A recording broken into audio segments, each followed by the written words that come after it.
Buongiorno a tutti ragazzi e ragazze, vi do il benvenuto in questo nuovo video. Oggi prepariamo un'altra ricetta molto sfiziosa, i pepi ripieni in padella. Per farli ci occorrono questi pepi, guardate, sono diversi dai peperoni normali perché hanno una forma tonda e piccina. Possono essere verdi oppure maturando diventano rossi. Eccoli qui. Poi prezzemolo, aglio, olio extravergine d'oliva, capperi che abbiamo sciacquato abbondantemente sotto acqua corrente, pangrattato quanto basta e parmigiano grattugiato, naturalmente olio extravergine d'oliva e del sale. Allora, la prima cosa che andremo a fare sarà lavare i nostri pepi, poi li incidiamo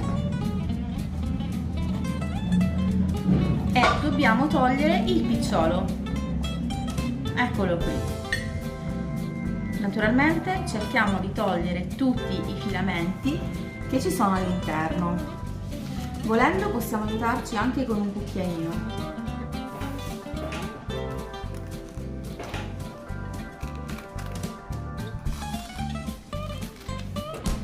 Vedete, così è più semplice.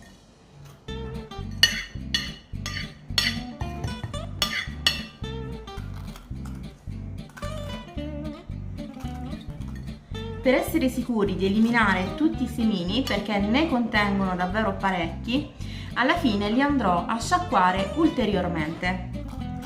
Inseriamo quindi il pangrattato, 10 cucchiai, una tazzina di olio, il parmigiano, 4 cucchiai, i capperi li andiamo a tritare al coltello grossolanamente.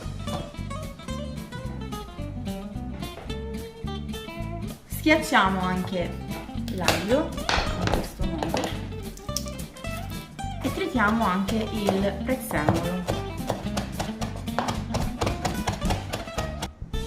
Aggiungiamo quindi il prezzemolo e schiacciamo l'aglio con uno schiacciaglio.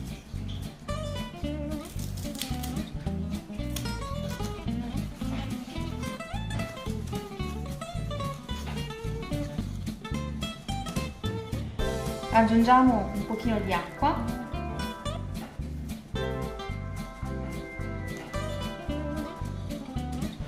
mescoliamo e aggiungiamo un altro pochino di acqua. In totale ho aggiunto una tazzina di acqua. Dobbiamo ottenere una consistenza abbastanza morbida.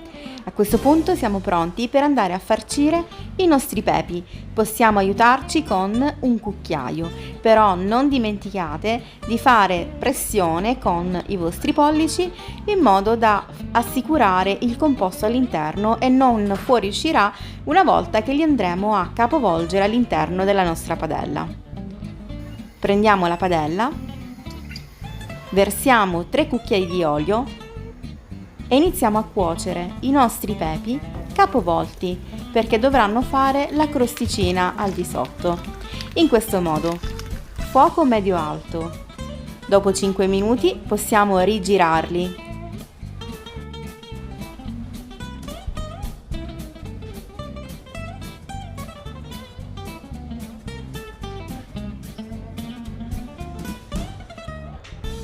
Abbassiamo la fiamma, copriamo con un coperchio e lasciamo cuocere per 30 minuti.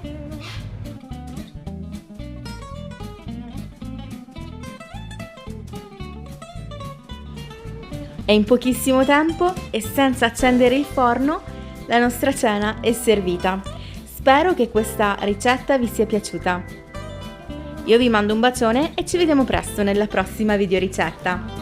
Non dimenticate di condividere questo video e se non siete iscritti, iscrivetevi e attivate la campanella per essere sempre aggiornati sui miei nuovi video. Ciao, buona serata a tutti e grazie per la visione.